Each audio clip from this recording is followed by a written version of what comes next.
So we are going to show Poison Ivy. So Derek, before we go to gameplay, let's talk about. You worked a lot on Poison Ivy. So Yes. so just design sort of aesthetic. What was your whole goal here? Okay, so when it comes to Poison Ivy, she would never actually really touch you, right? And so, like, a lot of references and images of her, she would always have these little creatures and things like that around her. So how could we incorporate that into her design with keeping her from actually really touching the player? And like just like you mentioned, so you go through a lot of like the history. You look at a lot of the comic books. Yes. So you kind of for all the characters, Right. try to really focus on that too. But at the end of the day, this is a fighting game. Right. Right? So we kind of have to incorporate that with a character that normally wouldn't fight somebody. Right. And also, Nick Nicastro and Aaron Davis did a lot of awesome stuff on this character, too. Right. There's always a bunch of people that work on a character, right?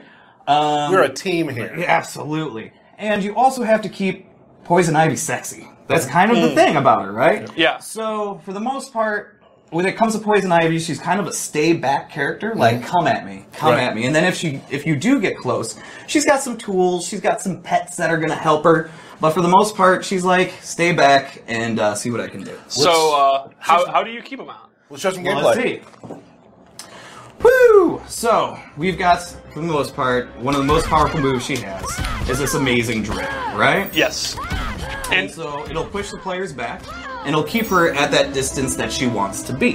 What are you going to say, Steve? Now, like Aquaman's From the Deep, it will actually track where the opponent is. You're not doing a far one. It's a homing move. Yeah. However, the meter burn one also comes out on block. So the opponent, when they block a vine drill, they have to guess, are you doing a second vine drill, or are you just going to do the first vine drill? Now I get a dash after a block. On these. Yeah, right. You can then try to get in, but it's a very, very, very powerful homing keep out move. Yep. Right. And then another thing she has are these ground roots, right? So if she's just like, yes, come at me, and you do decide to get close to her, she can put out traps in front of her as well. These ground roots are going to do additional damage while standing in them. So even if the opponent does advance past the vine drill, the root of the problem will be standing in that bed of thorns where they're going to start taking damage. Right. And then, of course, she has her kiss. And now she can also meter burn a kiss. And that's a true throw. And then from there, you can go into party time. But we won't go into that quite yet. She also has Bark Skin, right? So we'll actually have her take less damage. So going into that defensive stay away type. And it's pretty significant. Right, so you can be like, alright, get back. I'm going to go ahead and throw this out. And then I'm going to sit here and go like this and come at me. That's basically it. Right. So a perfect matchup example would be if you're doing this against, say, Dr. Fate, and you have the Bark Skin on, even if his projectile is beating you and getting out before the drill, she's barely going to take any damage. So the onus is still on him to come in. Right. And then she also has the hammer. And from the hammer, you have multiple different attacks that you can do. You can do a low kick, you can do a straight, or an upward one, into a straight, and then you can meter burn it and go into multiple hits. So it's just going to do good chip damage if you have somebody in the corner, if you've got them cornered or whatnot.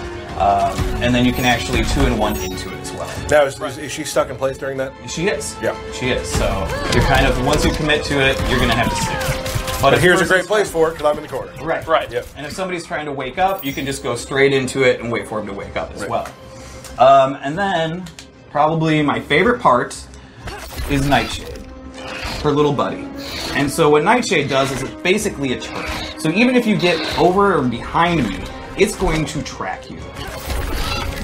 Well, go ahead. And you are not telling her when to attack. She's fully automatic. Poison Ivy is available to just play the game as you please while little Pukey is working, doing her magic. Well, it's actually Nightshade, but in studio has become Pukey.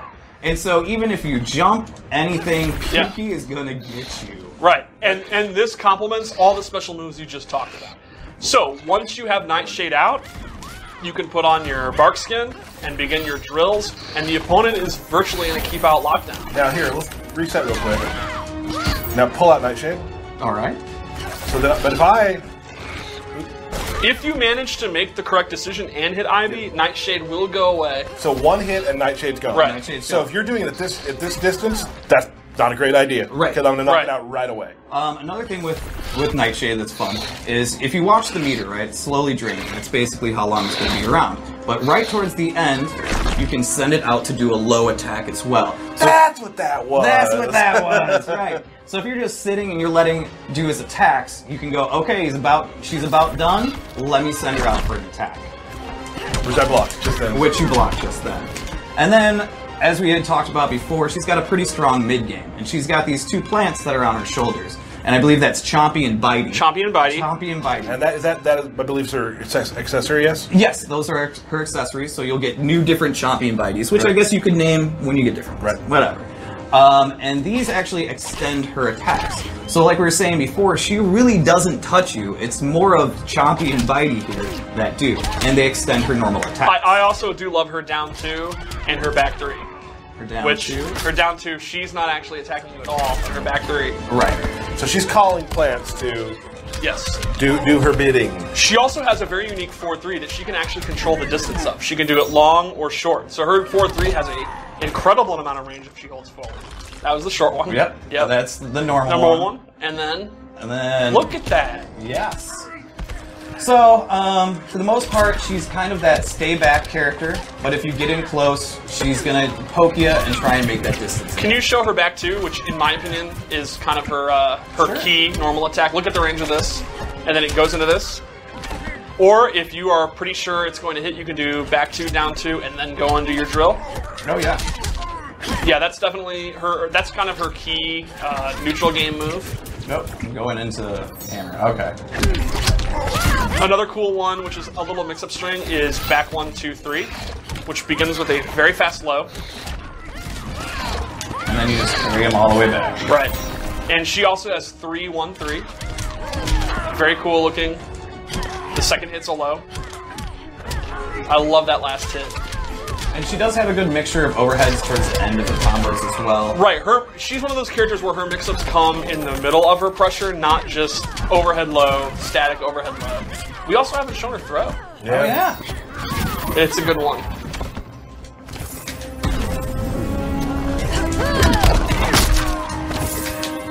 Just throwing out those kisses. So She yes. would definitely kiss Swamp Thing. Steve, do you want to see if you can nail your swaggy combo? Okay, I'm gonna try it. All right. How many tries are we gonna give Steve? I'm glad it's not me this time. Oh, I'm going 5 for Steve. Nope, so that's 2.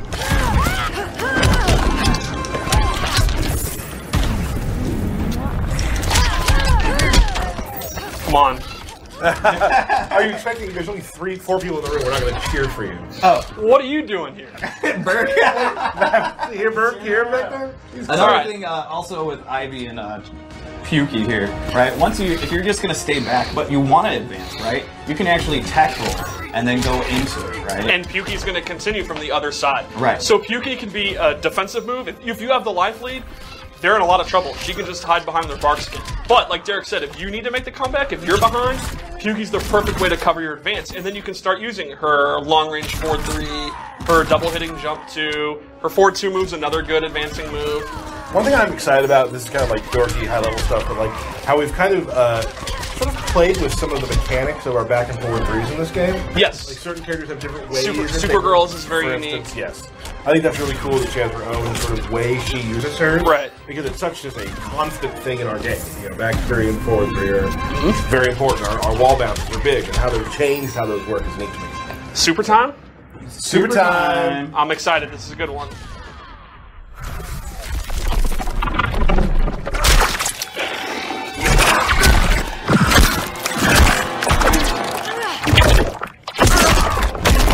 That's so rad. Feed me. All right. Even Swami couldn't do anything about that. Nothing. But yeah, I mean, it's all about keeping your opponent away, doing Right. distance with her, and just drill, right? And if they get close, she can handle it for the most She part. can handle it, but usually you're going to do a quick combo to send them back, to go back to getting Pukey out and doing your drills. Right. It's a very definitive gameplay style. It's a very different type of style Right. that she It's very, employs. very methodical. You are going to, if the pace is slow, she's winning. Right. All right, so let's check out what we did with some of her outfits and what other abilities she Her has. gears? Her gears. I'm very excited. Let's see what we got here. And you put those together? Yeah. Oh, nice. And so naturally, as you'll see, that her accessories Honestly, change. Derek and I, we set these loadouts for the girls yesterday, and we spent probably longer than needed to be absolutely. making these loadouts. We'll have HR talk to you. All right. So as you see, obviously her Chompy and Bitey have changed because that's the accessory piece. And then the different abilities we gave was one is the Vine Crawl, where she'll actually put her hands to the ground, summon a vine that comes up right in front. And this replaces the drill, and it's a great move because it covers even more space vertically. You can see it goes all the way up. And while this does not track full screen, this is actually better from mid to close range. And then the meter burn one is 2 extra hits and covers a ton of space. This is an ultimate screen control move. And of course, it's pushing them back again, Right. which is all she wants to do. Yeah. Right? And then the other one we have is the Thistle Coat. So instead of the bark skin, she now has little thorns, right, that go around her body. And when you do attacks, you're doing more damage. And if she gets hit, she'll do damage to them as well. So this replaces the bark skin, and it's literally the exact opposite. The bark skin is great if you're playing her boilerplate keep out game. But if it's a matchup where that's not very effective and she has no choice but to get in, but you still want to play her, the Thistle Coat is great because if the opponent's in and they're damaging you, they're getting hurt too. Right, that, and near the end of a match, that can cause Yeah. problems. And you can see like the damage increase with it as well. Like, it's pretty significant. And those are basically the 2 different abilities that we added onto her. And then here we go to loadout number 3.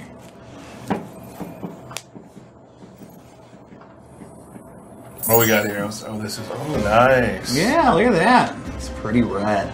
So on this one, she has the Deadly Thorns, where it's actually another projectile. So And this is a traditional projectile, you right? can go into this, and also have Yuki out all at the same time. So this gives her the just prototypical standard fireball that she doesn't normally have. Normally, she's more controlling the ground, so this allows her to control the space in front of her. And the meter burn one is very good.